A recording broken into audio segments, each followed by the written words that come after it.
El apóstol ha presentado una cuestión tremenda y que nosotros recobramos una y otra vez.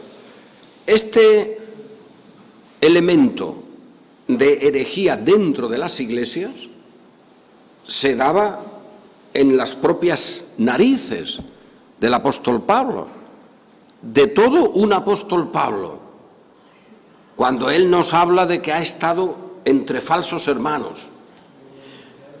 A Timoteo le dice: estos que perturban al pueblo, estos que se han desviado de la verdad, es decir, que han chocado con ella, que no han podido asumirla, que no son de la verdad, de estos son Himeneo y Fileto.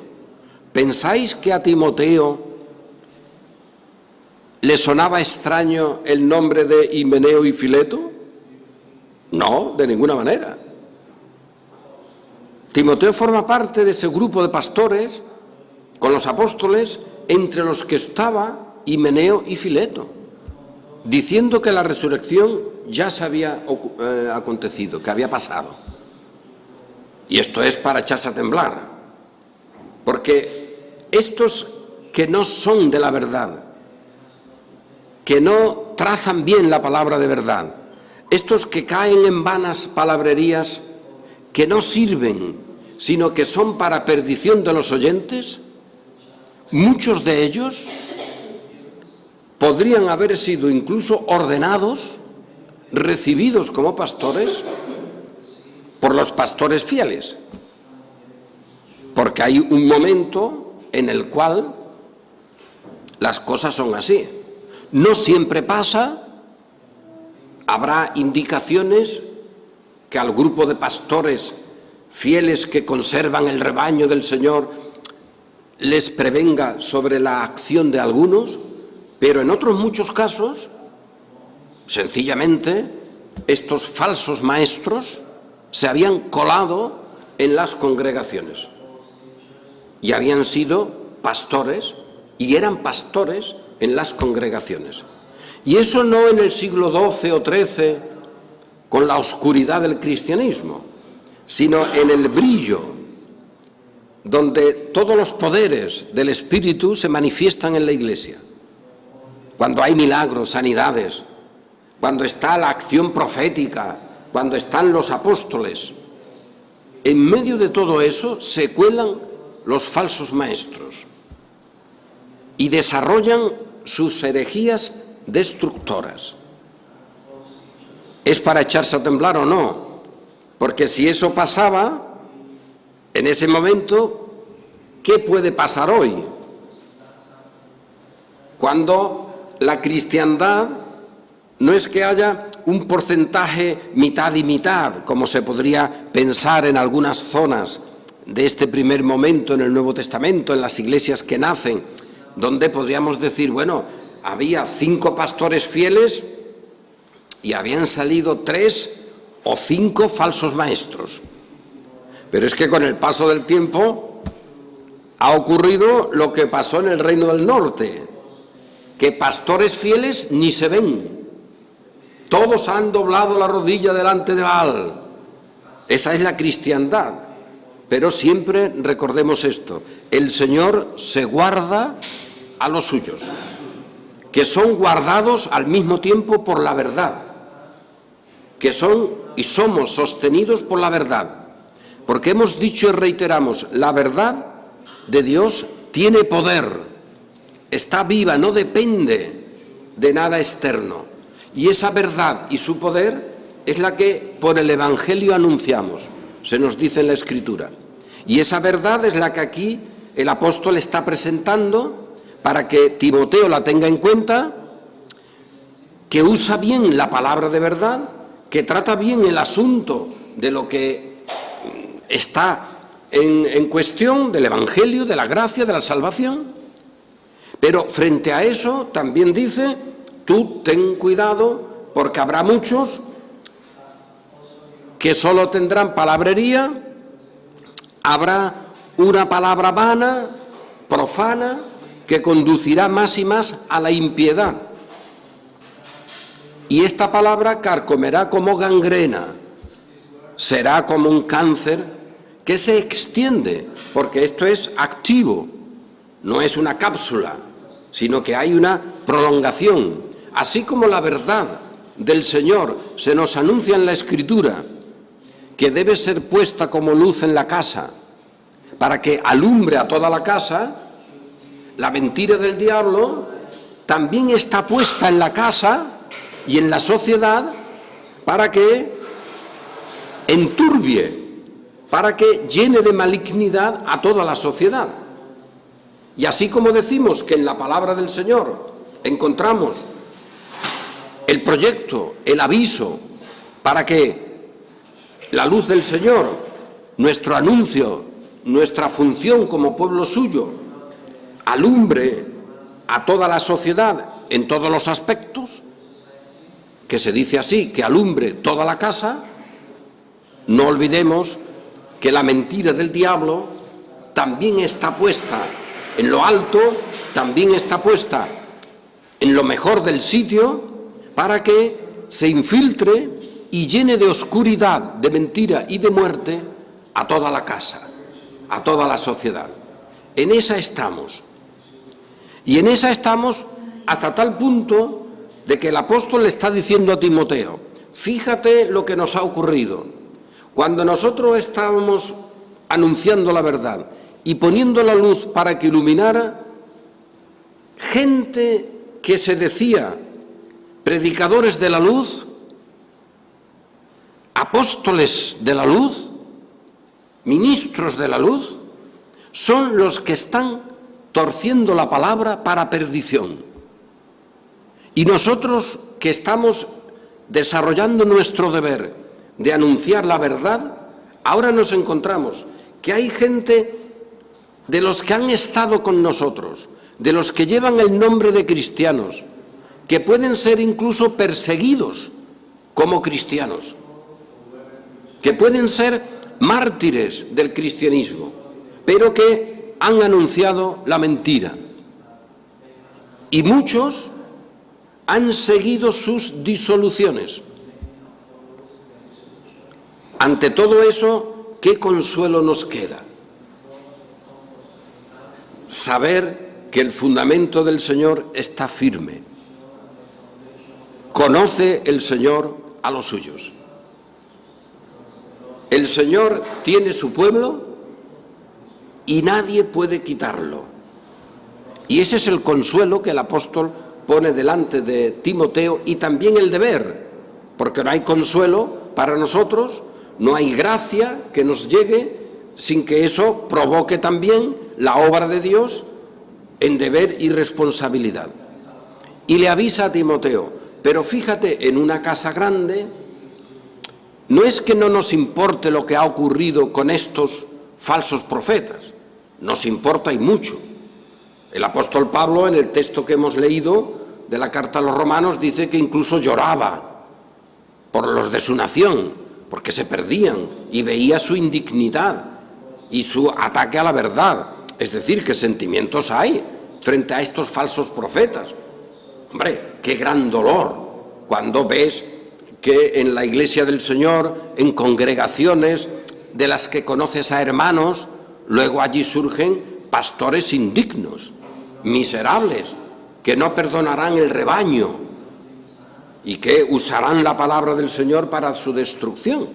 Todo eso provoca una acción emotiva de sentimiento, eso es evidente. Pero dice el apóstol, pero de todas maneras, atento, en una casa grande, no te extrañe, Timoteo, de que haya también vasos indignos. Y esto es asombroso, porque precisamente lo que se nos está diciendo es, y estos vasos, es decir, estos listos, como Himeneo y Fileto, que piensan que con sus doctrinas consiguen las cosas, estos hijos del diablo que piensan que triunfan con el uso de la palabra, con la tergiversación de la verdad, esta cristiandad hasta el día de hoy que piensa que puede jugar con el Señor y su poder, resulta que son instrumentos colocados por el mismo señor de la casa. No es que el señor de la casa haya estado endeble en algún momento y haya venido uno más fuerte y le haya colocado dentro en los estantes instrumentos indignos, instrumentos de corrupción. Es que el Señor mismo de la casa ha establecido ese orden de cosas. Y por lo tanto, sin que eso sea anular nuestro estar atentos, descubrir a los infieles y darles 2 gorrazos, a ver cómo traduce Juan eso, pues eso está ahí con nosotros, pero evidentemente también tenemos ese dato. Nuestro Señor los ha colocado. He leído el texto de Romanos en el capítulo 9, que no es idéntico a lo que aquí el apóstol está expresando, no es idéntico en el sentido de la argumentación, porque allí hay una argumentación genérica para todo el mundo, allí es el mundo entero, es la universalidad donde se establece esta diferencia de vasos de ira y vasos de salvación, y cómo el Señor lo ha establecido y cómo se presenta allí un alfarero que organiza todo, ante el cual no hay argumentación posible.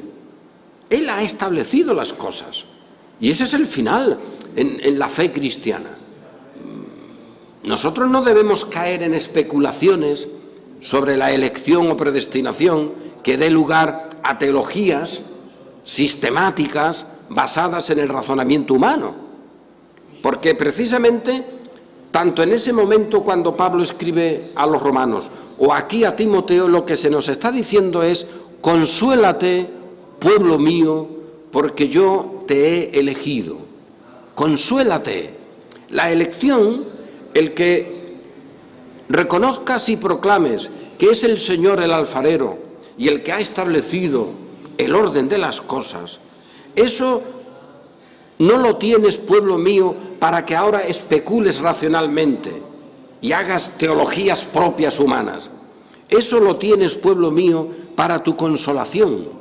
Consuélate, porque en medio de toda esta desgracia, en medio de toda esta obra diabólica de poder y destrucción de la sociedad, donde la verdad es pisoteada por aquellos mismos que dicen defenderla, donde estos están dentro de la Iglesia porque no son gente pagana que viene con doctrinas de dioses falsos. No, es que te pretenden enseñar la doctrina de Dios.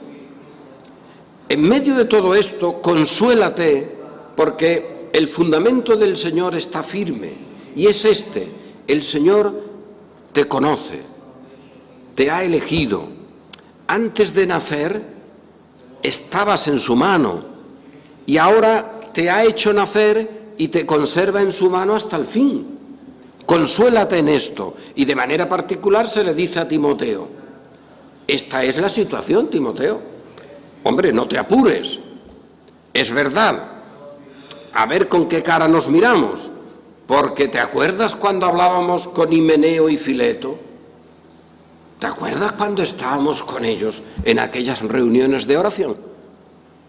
¿Te acuerdas cuando ayunábamos juntos, planificando trabajos para evangelizar? ¿Cómo no nos dimos cuenta? Pues no nos dimos cuenta. Ahora sabemos que no eran de plata ni de oro, que es que lo habían pintado de purpurina. El diablo los había pintado con purpurina. Eran infectos, contrarios a la santidad, pero de momento, hasta que no raspamos, es más, que digo, ni siquiera raspamos nosotros, se rasparon ellos y descubrieron su maldad por el uso que hacían de la palabra. Su propia palabrería les quitó la capa dorada que el diablo les había puesto, porque el diablo puede hacer imitaciones. Puede presentar instrumentos de santidad, pero como imitación. ¿O es que pensáis que el diablo puede producirla? ¿cómo será de miserable la situación del cristianismo? Que ya te advierto, dice Pablo a Timoteo, que esto no ha hecho más que empezar, porque fíjate lo que te voy a decir luego sobre el futuro, sobre los tiempos malos que vienen en el futuro. Y esos son los nuestros, los que hemos vivido hasta el día de hoy. Pero también tiempos buenos, porque el apóstol está diciéndonos, en estos tiempos malos, al final, la Iglesia ha pretendido santificar el nombre de Dios con las obras del diablo.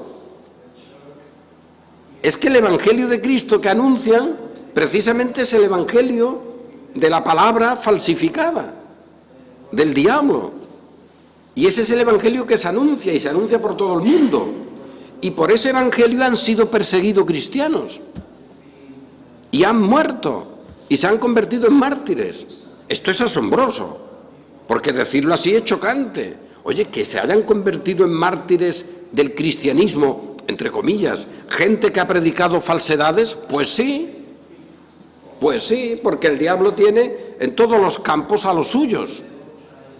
Y esto es una realidad que no debe olvidarse. Pero Pablo, para la consolación de Timoteo y la nuestra, dice, en la casa grande, no ya en el mundo en general, sino en la propia Iglesia, que es lo que hemos de entender por esa casa grande, preferentemente, si alguien quiere entender como en Romanos 9 el mundo en general, pues vale también. Pero esa casa grande, por el contexto, identificaría lo que es la Iglesia en el sentido de comunidad global cristiana, no una iglesia local, sino la comunidad cristiana.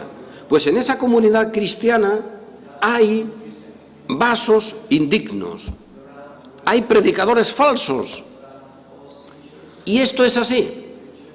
Por lo tanto, ¿qué vamos a hacer? Simplemente tenerlo en cuenta, anunciarlo. Y algunas veces lo tenemos que anunciar, no como Pablo lo anuncia a Timoteo, que he dicho al principio, hombre, ahí habría un 50 por 50 en algunos casos, en otros habría mayoría de pastores fieles, pero en nuestro tiempo es el caos. Porque si el Señor no guarda a los que guardó en el reino del norte sin doblar la rodilla ante Baal, que nadie conocía incluso, que nadie los veía, solo Dios, ni el mismo profeta los había identificado, pues eso también pasa en nuestro tiempo. Y el Señor siempre se ha guardado a los suyos. Y así que tú, Timoteo, le dice Pablo, tú, Timoteo, ten en cuenta un dato. Ahora bien, ¿es indiferente?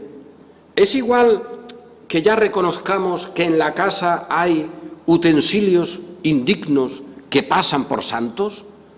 ¿Es igual? No es igual. Tú procura la santidad, tú procura el estar en la conciencia plena de ser instrumento aprobado. Como antes le ha dicho, procura con diligencia presentarte a Dios como aprobado, como obrero que usa bien lo que tiene delante. No pretendas otra cosa.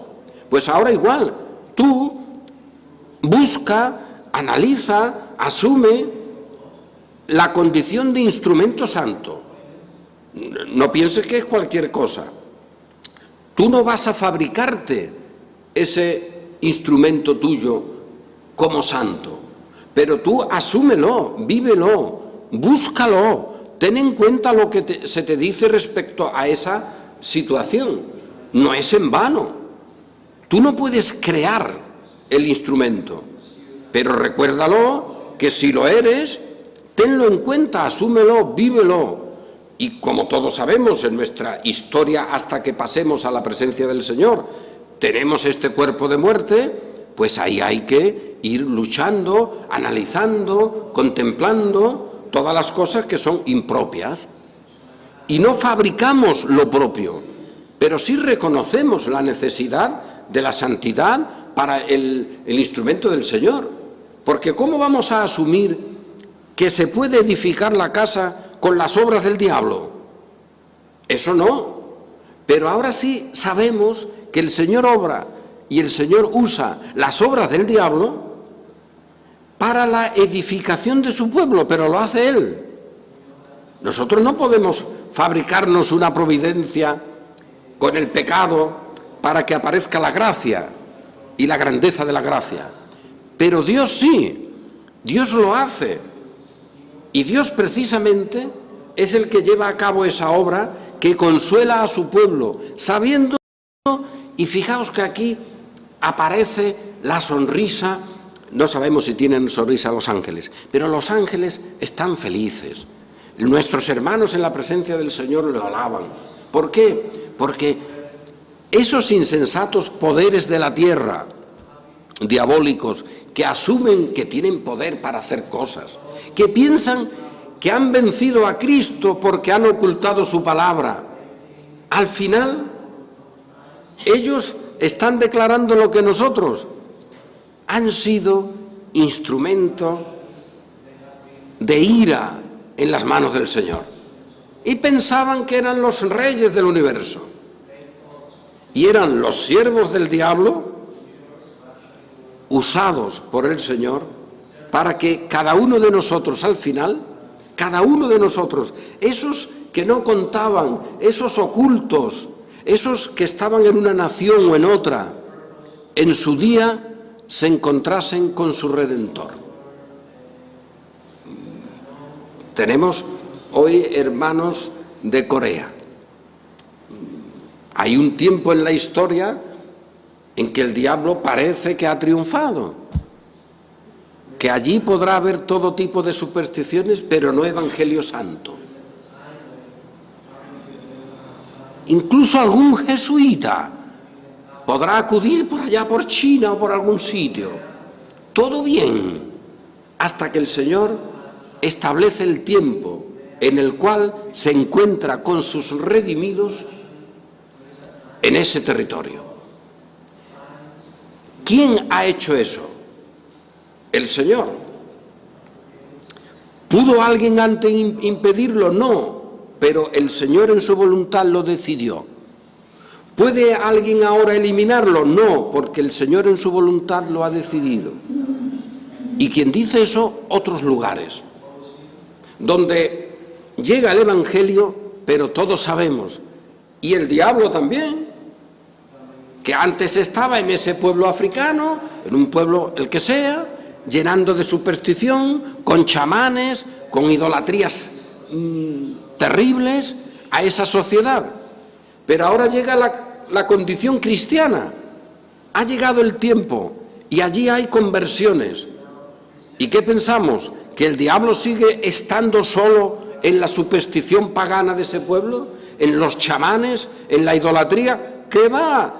Ya está también con el Evangelio, anunciándolo, el cristianismo. Y ahora sus siervos no solo son los chamanes, sino muchos pastores evangélicos o cristianos en general. Y ante todo eso, ¿qué hacemos? Pues para concluir lo que al principio decimos, el Señor conserva a los suyos. Y no hay manera de que eso se quite. No hay manera. Porque el diablo podrá falsificar instrumentos y podrá poner el vaso de barro indigno pintado como quiera, pero nunca podrá fabricar un vaso de santidad. Eso solo lo hizo el Señor y además ese es nuestro triunfo. Lo hizo el Señor una vez para siempre. Es que hizo todo lo que había que hacer en la casa una vez para siempre, en la cruz. De esa sangre y de esa vida entregada surge todo su pueblo, antes de él y después de él, de ese momento. Y allí están todos los vasos de salvación preparados por el Señor para salvación, creados por el Señor para salvación. Ah, ¿eso te ofende? El pasado domingo lo decíamos una y otra vez. ¿Te ofende que yo sea bueno? Te puede decir el Señor. Miserable pastor o pastorcillo o pastorcilla evangélico. ¿Te ofende que yo haya preparado a los míos desde antes de la fundación del mundo para salvación? ¿Eso te ofende? ¿Eso te ofende? Pues sí, eso ofende, eso es piedra de tropiezo también hoy. Ese evangelio en el cual decimos algo tan simple. El Señor conoce a los suyos y les ha dado santidad, porque es la suya, y no hay manera de que ese vaso, aunque la carne y el diablo y nuestra propia indignidad lo manche, lo llene, el Señor lo ve y dice que va, esto es plata y oro. Estos somos los creyentes. ¿Y cómo nos vemos y nos ven? Pues hombre, muy bien no, ¿qué vamos a decir? Llenos de polvo, llenos de suciedad, llenos de carne, estamos alrededor mal pintados. El diablo, sin embargo, oye, fíjate, a los vasos indignos los pinta, que bueno, porque reciben la gloria los unos de los otros y parecen dorados. Y el creyente verdadero, ¿qué parece? Pues hombre, acude a Pablo, miserable de mí. ¿Quién me quita esta pintura? ¿Quién me quita esta ceniza? ¿Quién me quita esta basura? Es que soy tremendo. ¿Quién va a querer usarme a mí si estoy todo manchado? Sin embargo, el diablo presenta muy bien a los suyos. Y en el culto igual. Y en todas las cosas de la vida para la sociedad es tan adecuado, es tan aceptable el vaso del diablo, bien pintadito, conforme a los gustos de los que no son de la casa, pero que estaban por allí. Los pintan como quieren. Y sin embargo, el vaso fiel es fiel para el Señor. Es Él el que ve. Y nosotros entre nosotros mismos también nos vemos. Conocemos esa voz del Señor. Pero para la sociedad, si a nuestro Redentor, siendo Dios verdadero, lo sacan del templo porque no lo podían considerar como un vaso digno, lo consideran indigno, como un instrumento lleno de calumnia, lleno de pecado, lleno de indignidad, y lo sacan del templo. Si eso hicieron con él, que estando sin pecado lo acusaban de todo, lo manchaban de todo tipo, a nosotros, ¿qué nos toca? Pues que nos veamos solo en el brillo, en la luz, en la gloria, en la perfección de la obra de Cristo. Y que reconozcamos eso como lo esencial. Y luego la apariencia externa, si nos ven manchados, que nos vean.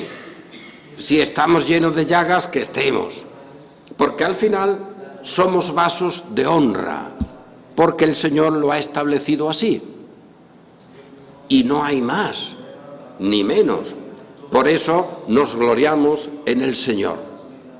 Que siendo nosotros igual, estando nosotros en la misma condición de condenación, aun cuando éramos pecadores, el Señor nos justificó, nos santificó y nos glorificó.